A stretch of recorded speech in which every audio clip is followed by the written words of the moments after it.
You're talking about one of my heroes, really one of my heroes. That's one of my heroes, one of the greatest pianists, one of the great artists, the king, one of the kings, queen of queens, a goddess, superwoman. When I look at him, it doesn't kind of make sense to me. These people transcend the piano.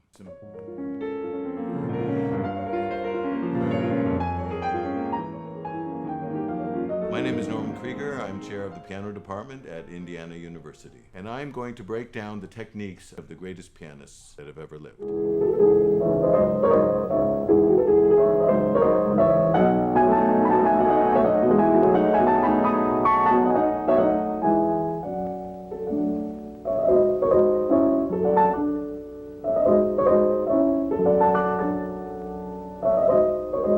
Rubinstein's approach to the piano was as healthy and as natural, I think, that one could ever hope for. Rubinstein sat very erect. When he played, he seemed to really engage the piano with tremendous respect. And he always had this beautiful arch in his hand. And of course, his personality was so strong and so infectious, really, in a wonderful way. He would engage his audience. He would just make you feel like he was playing for you personally.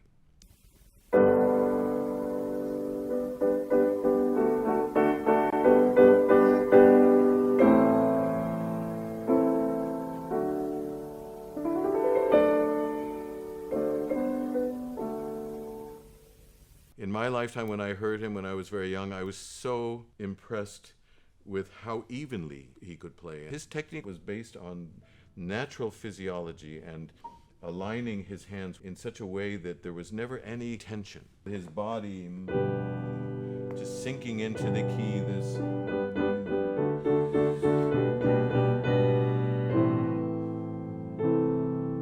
he would always engage his arms and his shoulders. It's a miracle, really, what he was able to achieve.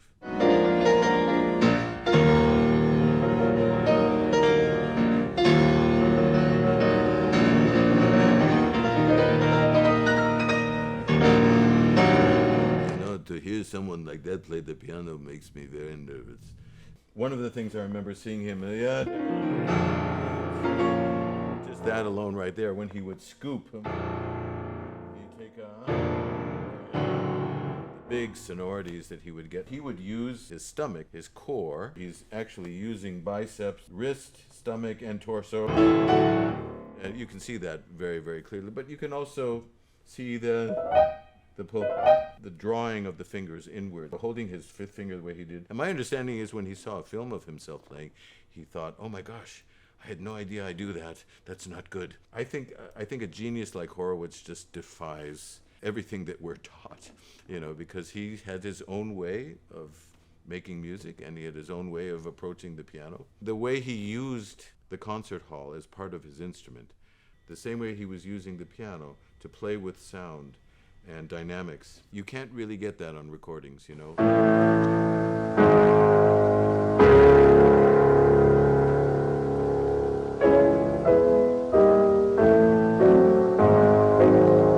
know from musical history that Rachmaninoff considered Hofmann the greatest pianist of his time, and Hofmann considered Rachmaninoff the greatest pianist. First of all, he had a very small hand. In terms of sonority for such a slight person, because I understand he was quite short, but his concepts of music were so large. You can hear and see on that video, how he just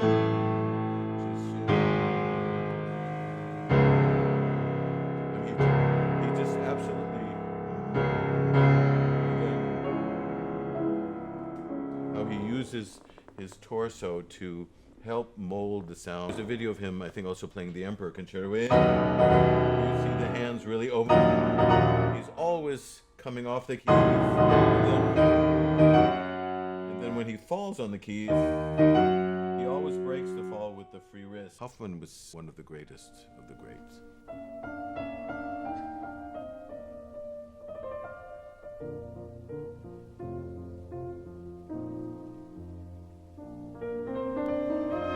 I think Perahia is very conscious of the structure of the music, but also his approach to the piano is really to make it sing. When he plays like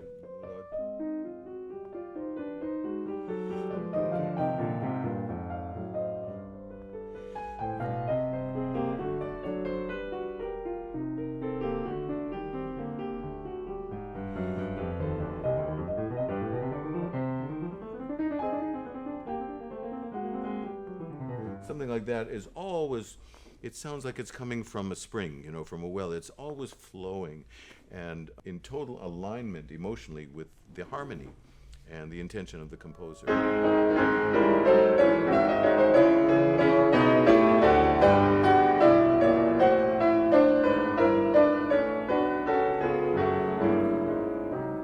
That's one of my heroes, Emil Gilels, who's probably was the closest physical pianist to my teacher, Adele Marcus. I mean, I always, when I would compare Adele's playing in the studio to Gilels, it was actually the same kind of approach. It reminds me a lot of if you were working on a kiln. I just remember seeing Gilels use his whole body when he played.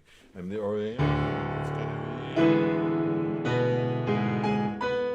he would just really throw all his weight into the music. And the only sacrifice I would say when you play like that is you're probably more likely going to miss a few notes. But you know what? I'd rather hear those missed notes than all the right notes and it not sound as passionate.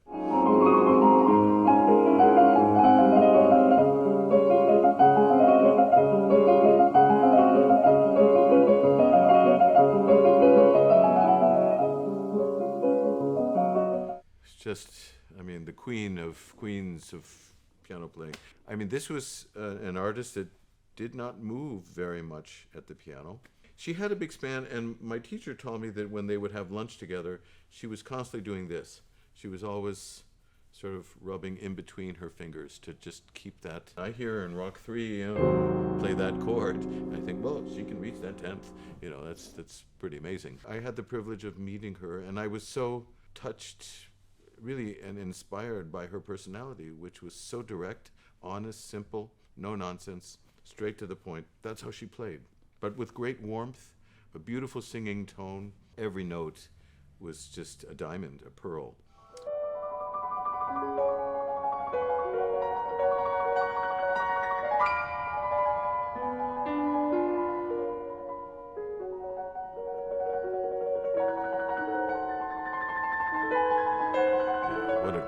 The way he hears music and the way he plays, it seems to me that he has almost skipped a certain level of effort because he has such a developed ear and such a natural pianism where the muscles never get in the way of what he wants to do. He's kind of like a rubber ball, his body is so free and he has this whenever he plays.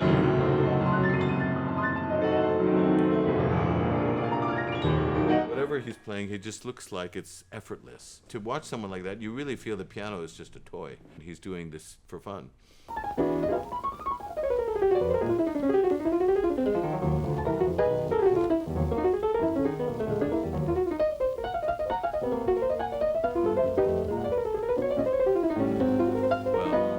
now you're talking about something that's from another planet, I think. I can only share a story that I heard, which was that Vladimir Horowitz and Rachmaninoff would go down and hear our Tatum play in the clubs.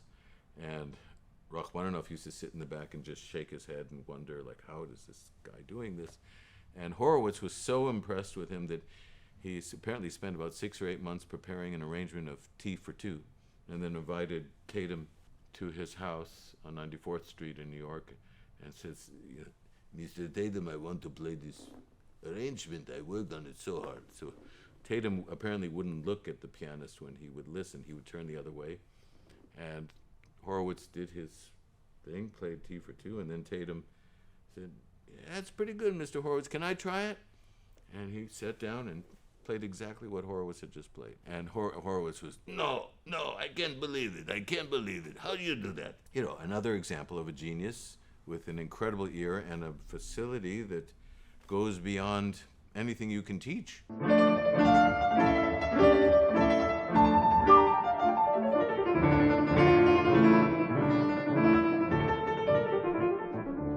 When I was about 11 or 12, I was invited to go and meet her, and I didn't know who she was. I'd never heard of her. So we went to a house, and I played my recital program 4, which I had at that time, one of which the pieces was Opus 2, number 2. And I was having trouble then. I'm playing that that together. And so she said, oh, my teacher in Argentina, Scaramuccia, he had this thing called the praying mantis. He would have us practice like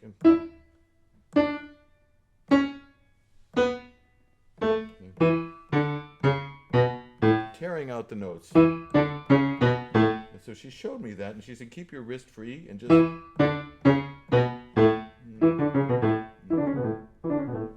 It was like, oh, I know I can play it evenly.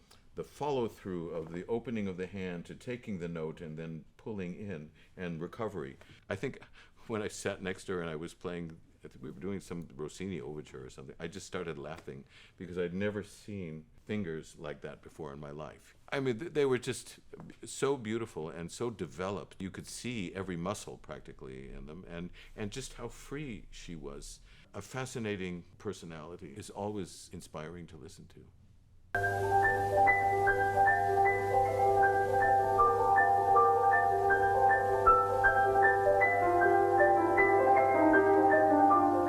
Well, he told me once, he said to me, he says, Norman, I'll never be a note perfect pianist. And I said, well, what do you mean? He says, well, I have to do this when I play octaves,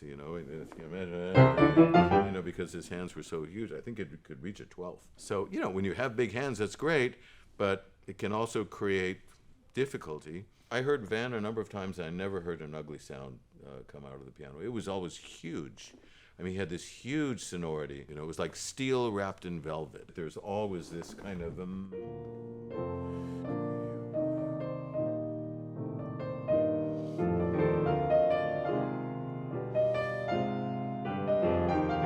Again, I can't imitate it, but it was just really like, he grew up in a choir. You can hear the choir. You can hear all of the voices. And the way he would drop into the... He'd always throw his entire body into everything. He was the kind of human being that would give his last shirt to help you out. I mean, he was that kind of soul. And I think that came through in his playing.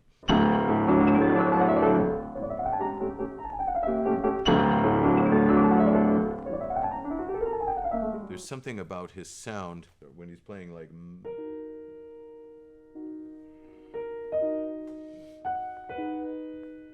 There's just so much depth in his singing tone. Both Gilels and Richter were trained by Heinrich Neuhaus, who was a classmate of Horowitz's and Levin's, and comes from that old Russian school of using the body to, this...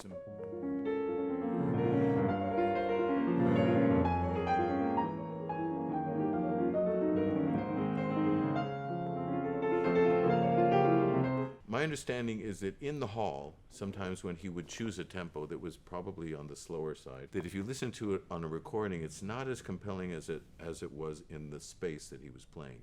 And that's, again, because he used the hall as part of his instrument. When an artist does that, when they don't just play their conception, but when they actually engage the acoustic that they're in, that can be really, really magical.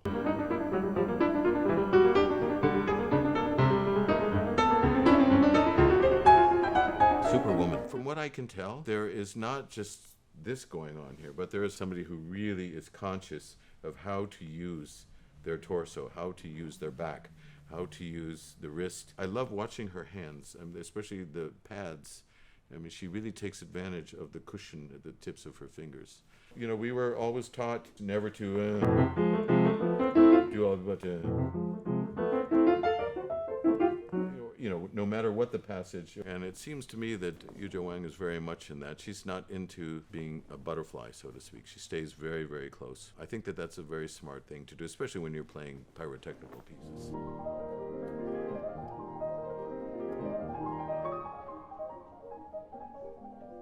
Another example of the old school of Russian piano playing, which is all about color and about finesse and especially pedaling. I mean, the way, if you listen to him and just focus on his pedaling, it can be a great lesson. It's never really about him. It's always about the sound and about the music. I mean, the man doesn't waste any energy with any unneeded movements. Again, somebody that's really trained to focus on listening, which is what we should all do.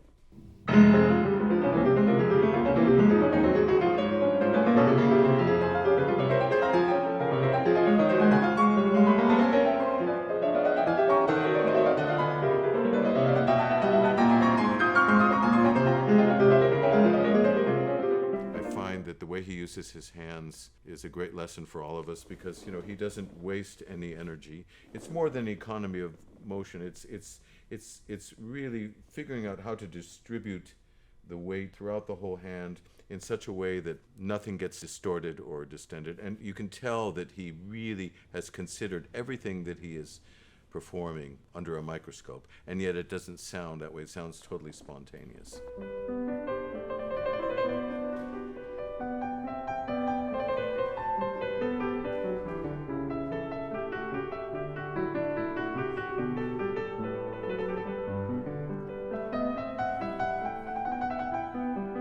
When I look at him, it doesn't kind of make sense to me because he looks like he's sitting almost in a very relaxed kind of way. I think the magic for me is how does he actually communicate so compellingly music that was meant never to be played in a concert hall. The answer to that question may not be about projection in the traditional sense, but in terms of magical timing in between notes and the balance between the hands. His approach is very organic, very sincere, and very authentic.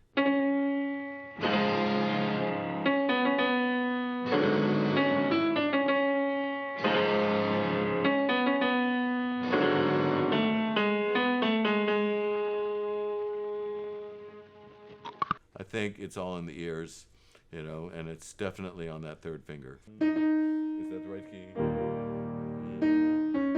I can't. I do know another version of that, which is actually taught to me by when I studied with Brendel. It goes.